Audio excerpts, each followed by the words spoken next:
बच्चों, Lokbandhu Rajnarayan inter college की online कक्षाओं में आप सभी का बहुत बहुत स्वागत है।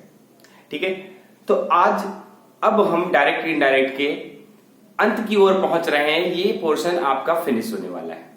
तो यहाँ पर कुछ ऐसी बातें हैं जो मैं आपको आज बताऊंगा, जो कि आज आपका बताने वाला हूं। सामने आपका लिखा हुआ है, आप देख रहे होंगे जैसा कि ये क्या लिखा हुआ है, इंपरेटिव सेंटेंसेस।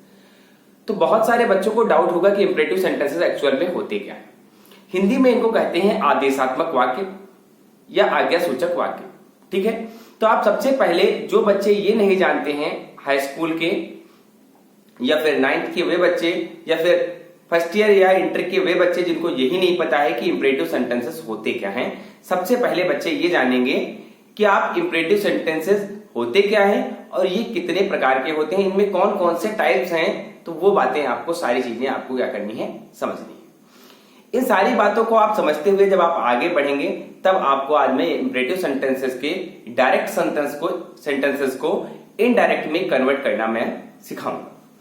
तो चलिए देरी ना करते हुए शुरू करते हैं। काफी चर्चा हो गई हमारे और आपके बीच में, तो स्टार्ट करते हैं आपकी क्लास। इंपरेटिव सेंटेंसेस जो होते हैं वो एक्चुअल में आपके दो प्रकार के मुख्यतः होते हैं। सबसे पहले आपको ये जान लेना है। तो एक होते हैं आपके कौन से, एक होते हैं इंपरेटिव सेंटेंसेस के अफर्मेटिव सेंटेंसेस और दूसरे होते हैं आपके निगेटिव सेंटेंसेस। मतलब कुछ का अर्थ जो होता है वो सकारात्मक होता है और कुछ का अर्थ क्या होता है, नकारात्मक होता है। बच्चे आप इतनी बात समझ गए। अब आप देखेंगे जैसे कि अफर्मेटिव सेंटेंसेस में आपके हैं, कह दिया गया गो अवे, गो अवे। और निगेटिव में आप देखेंगे तो क्या हो जाएगा आपका, कह दिया गया आपसे do not, don't do this, या मत करो। आपको क्या किया गया है, मना किया गया है। कोई एक कार्य है जिसको करने से क्या किया गया है, मना किया गया है। ऐसे ही आप दूसरा सेंटेंस देखेंगे, और दूसरा सेंटेंस क्या है, जैसे कि लिखा हुआ है, इधर लिखा हुआ है shut the door, shut the door. और अगर इसी को निगेटिव में लिखेंगे तो क्या हो जाएगा आपका do not shut the door, दरवाजे को बंद मत करो, दरवाजे को बंद करो, दरवाजे को बंद मत करो। ठीक है, तो क्या हो जाएगा, जैसे आजकल के लिए बात करें तो क्या हो जाएगा, do not go out of the house, out of the house, घर से बाहर मत जाओ। ठीक है, क्यों, क्योंकि बाहर क्या है, लॉकडाउन है। ऐसे ही आपसे कह दिया गया सिट डाउन, बैठ जाओ। ठीक है, तो बहुत सारे सेंटेंसेस हैं जहां पर हमें आज्ञासूचक वाक्य हैं ये हमारे, और इनमें बहुत सारी चीजें हमें समझने को मिलती हैं। अब बच्चा आप समझेंगे यहां पर कि आपको और क्या समझना है, इन सेंटेंसेस के कन्वर्जन के बारे में आपको समझना है। अब हम करते क्या हैं, इसके रूल्स के बारे में आपको बताते हैं, क्योंकि इसके रूल्स के बारे में हमने जनरली आपसे चर्चा नहीं की थी। तो सबसे पहले आप इनके रूल्स के बारे में जानिए। तो जो इंपरेटिव सेंटेंसेस होते हैं उनमें आपको समझना क्या है, खास बात जो है वो आपको समझनी क्या है कि इनमें जो होता है हमारा सेट टू चेंज होता है किसमें। तो जो आपका रूल है सेट टू किसमें बदलता है, तो सेट टू आपका बदलता है किसमें, वाक्य के भाव के अनुसार ऑर्डर्ड में, या फिर रिक्वेस्टेड में, या फिर सजेस्टेड में, या फिर कमांडेड में। इस प्रकार से बहुत सारी चीजें हैं जिनमें ये चेंज होता है। एडवाइज्ड में, ठीक है, एडवाइज्ड में। और ये कैसे चेंज होता है, ये चेंज होता है हमारा वाक्य के भाव के अनुसार, वाक्य के भाव के अनुसार, मतलब आपका according to the sense of sentence, according to the sense of sentence, वाक्य के भाव के अनुसार आप क्या करते हैं, इसको बदलते हैं। अब दूसरी रूल में आपको क्या समझना है कि आपको क्या लगाना है, कंजंक्शन। आपको कंजंक्शन क्या लगाना है, मतलब आपको संयोजक क्या लगाना है। यहां पर आपका फेविकोल क्या लगेगा, ये बात आप जानेंगे। तो जो आपका कंजंक्शन होता है वो कौन सा लगाया जाता है, ये आप जानेंगे। तो यहां पर जो आपका कंजंक्शन होता है वो होता है टू, TO2 कंजंक्शन का प्रयोग करते हैं। लेकिन एक खास बात और भी ध्यान रखनी है कि जब भी आप कंजंक्शन लगाएंगे तो उसके बाद में आप सब्जेक्ट न लगा करके वर्ब की फर्स्ट फॉर्म का प्रयोग करते हैं। मतलब यहां पर जो बनाया जाता है ये होता है आपका इन्फिनिटिव, क्या होता है ये होता है आपका इन्फिनिटिव। यहां पर जो आपको बनाते हैं वो क्या बनाते हैं, इन्फिनिटिव बनाते हैं। अब तीसरी बात पे आ जाते हैं, बाकी आपके रूल्स, ठीक है, बाकी आपके कोई भी चेंज नहीं होते हैं, बाकी सेंटेंसेस आपके वैसे ही बनाए जाते हैं।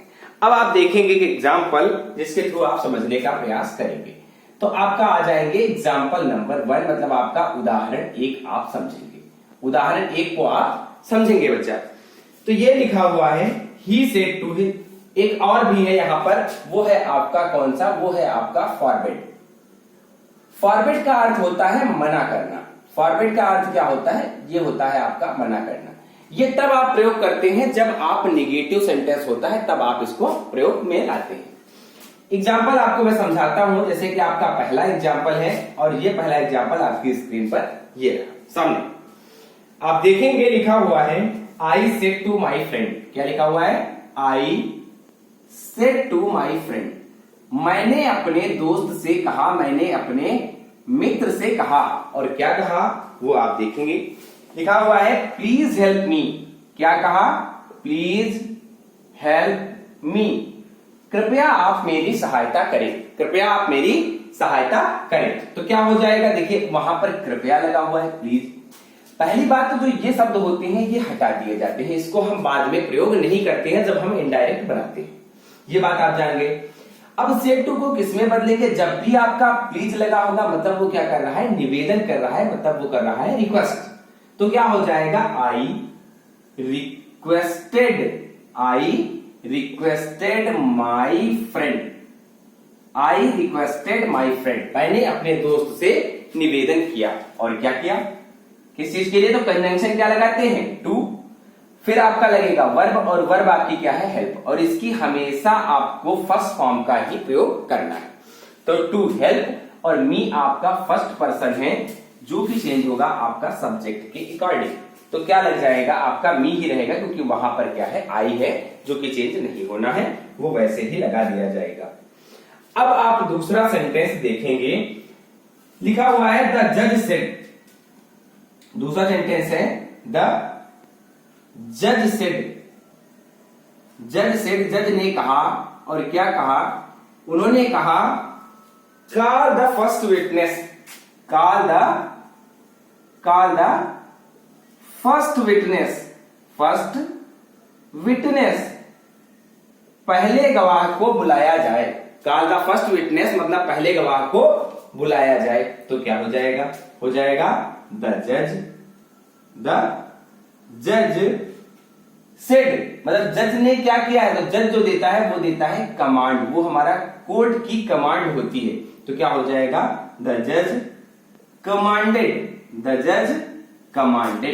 अब आप लगाएंगे टू, कंजंक्शन आपका लग गया टू, वर्ब आपकी कॉल है, वर्ब की फर्स्ट फॉर्म कॉल ही रहेगा, टू कॉल, और किसको, the first, to call the first witness, पहले गवाह को बुलाने के लिए उन्होंने क्या दिया, कमांड दिया। अब बच्चा आप इन दो एग्जाम्पल्स को समझ गए हैं, तो हम बढ़ते हैं आगे और कुछ और एग्जाम्पल्स भी आपको हम समझाते हैं। अब आप देखेंगे कुछ और एग्जाम्पल्स आपके कैसे हैं। तो बढ़ते हैं हम आगे, इससे आगे हम एक्सीड करते हैं और देखते हैं हमारे कौन से एग्जाम्पल्स हैं, आगे हमारे कौन से एग्जाम्पल्स हैं। अब आप देखेंगे यहां पर एक सेंटेंस आपका और आपकी स्क्रीन में, तो ये लिखा हुआ है he said to his servant, he said to his servant, उसने अपने नौकर से कहा, उसने अपने नौकर से कहा डू नॉट वेस्ट टाइम, क्या कहा, do not waste your time, do not waste time, समय बर्बाद मत करो। क्या कहा है, कहा है कि समय बर्बाद न करें, समय बड़ा कीमती होता है, समय बर्बाद न करें। तो क्या हो जाएगा ही। अब देखो उसने क्या किया है, यहां जैसे आपको निगेटिव मिले, क्या मिले, निगेटिव मिले, तो हम क्या लगाएंगे, हमेशा लगाएंगे फॉरबिड। क्या लगाएंगे बच्चा, फॉरबिड लगाएंगे। सेड टू को किसने बदलेंगे, फॉरबिड में, तो ही फॉरबिड, और किसे? ही फॉरबिड हिज सर्वेंट, उसने अपने नौकर को मना किया। और किस चीज से? टू। अब आप देखो, जब इधर फॉरबिड लगा दोगे तो नॉट का प्रयोग आपको नहीं करना है। फॉरबिड मतलब मना किया है, ना पहले ही लग गया है, नहीं पहले ही लग गया है, इसलिए आप नॉट का प्रयोग नहीं करेंगे। तो टू और आप ढूंढेंगे verb to waste time. To waste time मतलब समय बर्बाद करने से उसने अपने नौकर को मना किया। काम खत्म हो गया, सेंटेंस आपका बन गया। एक और एग्जांपल दिखाता हूं। ये लिखा हुआ है the doctor said to the patient. क्या लिखा हुआ है? The doctor said to the patient. The doctor said to the patient. क्या किया? डॉक्टर ने मरीज से कहा, रोगी से कहा, don't eat too much. Don't eat too much, बहुत अधिक मत खाओ। क्या कहा? कहा उसने कि डोंट ईट टू मच, बहुत ज्यादा ना खाओ। तो क्या किया है? मना किया है। तो क्या हो जाएगा? द डॉक्टर, और क्या हो जाएगा? फॉरबिड। द डॉक्टर फॉरबिड, और किसे? The patient. The doctor forbid the patient. The doctor forbid the patient, और काहे से? टू लगाएंगे और आपका हो जाएगा ईट टू मच, बहुत अधिक खाने से मना किया। डॉक्टर ने मरीज को बहुत ज्यादा खाने से मना किया। अब एक सेंटेंस और देखेंगे। I said to my son. I said to my son, मैंने अपने बेटे से कहा। मेरा बेटा तो है नहीं, सेंटेंस को लेकिन देखेंगे। I said to my son, मैंने अपने बेटे से कहा, do not abuse anybody. Do not abuse anybody, किसी को भी गाली मत दो, किसी को भी अपशब्द मत कहो। तो क्या हो जाएगा? आई फॉरबिड माई सन, मैंने अपने बेटे को मना किया। और किस चीज से? किस चीज से? टू। टू और ढूंढेंगे वर्ब। आपको नॉट लगाने की जरूरत नहीं है। To abuse anybody. To abuse anybody, किसी को भी गाली देने से मैंने अपने बेटे को मना किया। किसी भी व्यक्ति को गाली देने से, किसी को भी गाली देने से मैंने अपने बेटे को मना किया। अब आप एक और सेंटेंस देखेंगे, लिखा हुआ है Rinku said to his servant. क्या है हमारा? Rinku said to his servant. His servant, Rinku ने अपने नौकर से कहा। रिंकू ने अपने सर्वेंट से कहा, और अपने सर्वेंट से क्या कहा? Go away. क्या कहा? कहा उससे गो अवे, दूर जाओ, दूर हटो। तो क्या हो जाएगा? रिंकू। अब देखो, रिंकू कह रहा है अपने नौकर से, तो नौकर को हम क्या देते हैं? ऑर्डर। तो Rinku ordered his servant. Rinku ordered his servant, और क्या किया है? किया है उसने, क्या किया है? Servant to go away. आप कंजंक्शन लगाते हुए हमेशा आप क्या करेंगे? वर्ब की फर्स्ट फॉर्म का प्रयोग करें। इतनी बात आपको ध्यान रखनी है। तो ये आज का आपका पहलू इंपरेटिव सेंटेंसेस का खत्म होता है, और आशा करता हूं कि आपको ये इंपरेटिव सेंटेंसेस को कन्वर्ट करना समझ में आपको आ गया होगा। और अगर कोई प्रॉब्लम है तो आप हमें कमेंट सेक्शन में बताएंगे, और हम आपकी उस समस्या का समाधान करने का पूरा प्रयास करेंगे। मैं रवि तिवारी इसी के साथ आपसे विदा लेता हूं, और मिलता हूं आपको कल की क्लास में।